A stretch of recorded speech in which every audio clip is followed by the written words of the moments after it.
ఎండాకాలం వచ్చే పళ్ళల్లో ముఖ్యంగా ఇలా పుచ్చకాయలు, కర్బూజా ఇలాంటివన్నీ, మామిడి పండు ఇలాంటివన్నీ ఉంటాయి. అలాగే ఇది తాటి ముంజలు కూడా వస్తూ ఉంటాయి. ఇందులో వీటిలో నీటి శాతం ఎక్కువ ఉండడం వలన శరీరానికి ఆరోగ్యానికి చాలా విధాలుగా తోడ్పడుతూ ఉంటుంది. ముఖ్యంగా ఏంటంటే ఇందులో వాటర్ వలన మనకి డీహైడ్రేషన్, అంటే మనిషికి ఎండ దెబ్బ కొట్టి డీహైడ్రేషన్ రానివ్వకుండా ఆపుతూ ఉంటుంది. ఈ తాటి ముంజలు ఎన్ని తినాలి, ఎక్కడ తినాలి అంటే అందులో కొంచెం షుగర్, లైట్ షుగర్ ఉంటుంది కాబట్టి దానికి వాళ్ళకి కొంత ఎనర్జీ కూడా ఇస్తూ ఉంటుంది. అందరూ తీసుకోవచ్చు.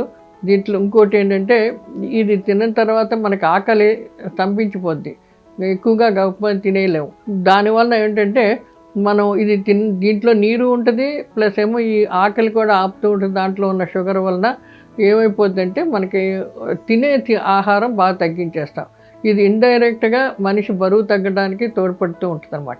ఇంకొకటి ముఖ్యంగా ఏంటంటే ఇందులో ఉన్న పొటాషియం ఎక్కువ ఉంటుంది కాబట్టి కాలేజీలో ప్రాబ్లమ్స్ రానివ్వకుండా ఆపుతూ ఉంటుంది అన్నమాట. షుగర్ పేషెంట్స్కి ఫ్యాటీ లివర్ అని అంటారు, అలాంటి ఉన్నప్పుడు ఇదంతాను ఆపి మనుషులకి ఆ లివర్ డ్యామేజ్ కానివ్వకుండా చాలా మటుకు ఆపుతూ ఉంటుంది. అందుకని ఇది తినడం చాలా మంచిది. ఆల్జీమర్స్ ఏంటి, పార్కిన్సన్స్ ఏంటి, ఇటువంటి జబ్బులు కూడా వస్తూ ఉంటాయి.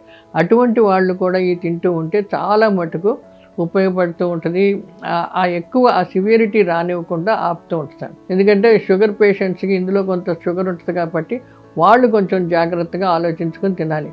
ఇందులో పొటాషియం కూడా ఎక్కువగా ఉంటుంది కాబట్టి వాళ్ళకి ఏవైనా పొటాషియం లెవెల్స్ ఎక్కువ ఉంటే బాడీలో, అలాంటి వాళ్ళు ఇది చాలా మంచిది తినచ్చన్నారు కాబట్టి తిన్నాం అన్నది అది జనరల్ హెల్త్గా చెప్తున్నాం.